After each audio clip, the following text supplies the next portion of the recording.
We had animals outside that fenced area along the road that were trying to get loose. I had deputies that had to shoot animals with their sidearms at close range. That's how volatile this situation was.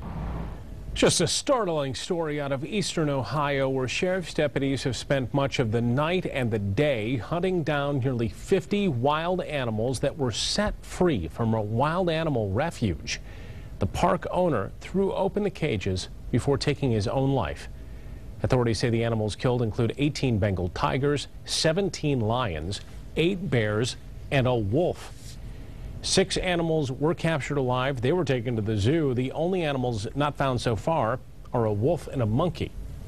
And for more on this situation and some insight into these wild animals, I'm joined live right now by science and environmental expert for NBC News, Jeff Corwin. Jeff, thank you for joining us tonight. Good evening, Sue. Tell us a little bit about why this man was allowed to keep these exotic animals. Now, this was a park, I'm assuming, or was this his personal collection? Was the public allowed to come into that area?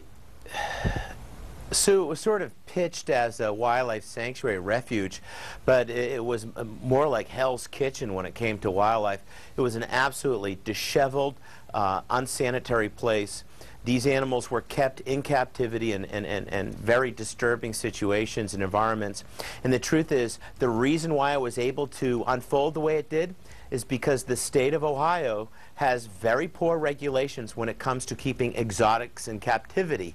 Most other states have very strict laws, but that's not the case in Ohio, and that's why this catastrophe, this disaster, unfolded the way it did. It's so sad to hear that those animals had to be killed. It would have been nice to think that they could have been tranquilized or something like that, but the threat was just too high. Tell us about what authorities were facing when these animals were basically let out into the public. Basically, what happened as this situation dissolved is that it literally became a worst-case scenario. These first responders respond to the call, to the emergency of people seeing these animals. They show up at this facility, which has had numerous violations, and they go to see the worst. The gentleman who run this place, Terry Thompson, committed suicide. All the animals set free. Then suddenly they're being surprised by these creatures. These are wild, powerful animals. These are wolves, tigers, and lions. These are creatures weighing up to hundreds and hundreds of pounds.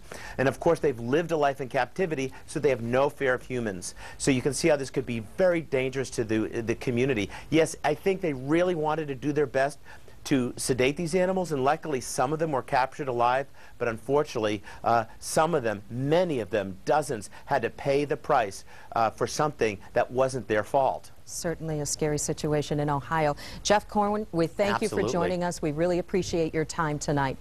And there will be more on the hunt for these wild animals, and also a look at their owner. That's coming up on NBC Nightly News at 6:30 on Wood TV 8.